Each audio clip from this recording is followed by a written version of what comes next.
Praise the Lord. ஆண்டவராக இயேசு கிறிஸ்துவின் இனிய நாமத்தினாலே இந்த நாளிலே கர்த்தருடைய வார்த்தை சங்கீதம் 16 சங்கீதம் 8வது வசனம்.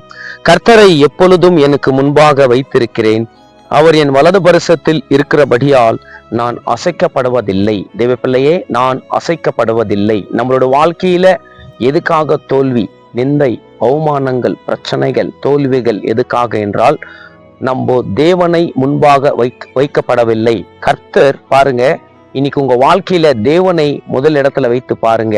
தேவனுக்கு முதல் இடத்தை கொடுங்க. எது செய்தாலும் கர்த்தரை வைத்து செய்யுங்க.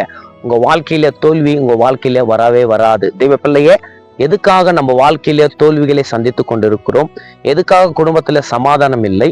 எதுக்காக குடும்பத்துல பிரச்சனைகள், நிந்தைகள், அவமானங்கள் நம்ம செய்யறதெல்லாம் வாய்க்க மாட்டு கொண்டு இருக்கிறது என்றால் நம்ம சுயத்துல உழுந்து கொண்டு சொந்த ஆலோசனையில நம்ம நடந்து கொண்டிருக்கிறோம். தெய்வ பிள்ளையே, சுயத்தின் மேல சாயாதே என்றுதான் பைபிள் அருமையாக பேசி கொண்டிருக்கிறது. இந்த தாவீது எது செய்தாலும் கர்த்தரை தெரிவைத்து கர்த்தருக்கு முன்பதாக தேவனுக்கு தெரியாம எந்த காரியத்தும் தாவீது செய்யவில்லை. தெய்வ பிள்ளையே, அவன் அரசனாக இருந்தாலும் தேவன் மேல பயம் இருந்தது. தெய்வ பிள்ளையே, அந்த பயம் நம்மளுக்குள்ள இருக்கிறதா? தேவ ஆலயத்துக்கு போலாம் வாருங்கள் என்று சொன்னபோது தாவீதினுடைய உள்ளம் மனமகிழ்ச்சியாக இருந்தது என்று பைபிள் சொல்லுகிறது. இதுல நம்மளுக்கு என்ன தெரிகிறது? எது செய்தாலும் தாவீதுடைய வாழ்க்கையில கர்த்தருக்கு முன்பதாக வைத்து கர்த்தருடைய நாமத்தை உயர்த்துற மகனாக தாவீது காணப்பட்டு கொண்டிருந்தார். இன்னைக்கு நம்மளோட வாழ்க்கையில யோசித்து பாருங்க, நம்ம யாருக்கு கனம் பண்ணி கொண்டு இருக்கிறோம்? நம்ம வாழ்க்கை எந்த நிலைமையில ஓடிக்கொண்டு இருக்கிறது?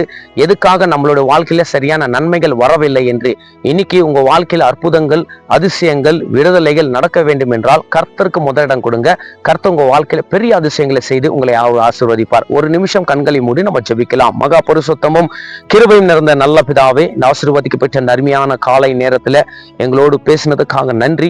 ஆன்லைன்ல எந்த தேசத்துல எந்த கிராமத்துல பார்த்து கொண்டிருக்கிறார்களோ இந்த பிள்ளைகளுக்கு ஒரு அதிசயம் செய்யுங்க, தேற்றுங்க, பலப்படுத்துங்க. இயேசுவின் மூலம் பிதாவே. ஆமேன், ஆமேன்.